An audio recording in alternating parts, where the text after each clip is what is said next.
দিনাজপুরের চিরির বন্দরে তুচ্ছ ঘটনাকে কেন্দ্র করে এক মাদ্রাসা শিক্ষার্থীকে পিটিয়ে জখম করেছে শিক্ষক।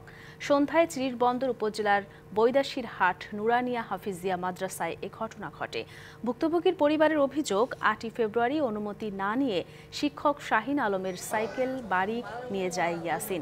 পরদিন বিকেলে সেই সাইকেল পৌঁছে দেন তার পরিবার, কিন্তু এ ঘটনাকে কেন্দ্র করে ওই শিক্ষার্থীকে লাঠি দিয়ে বেধড়ক পিটিয়ে জখম করে অভিযুক্ত ওই শিক্ষক। এতে গুরুতর আহত সেই শিক্ষার্থীকে প্রথমে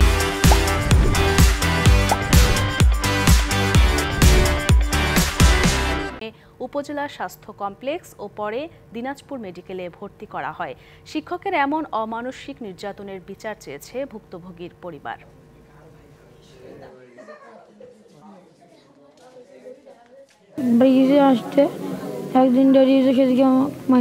মারধর করছে, আমি বিচার চাইতেছি।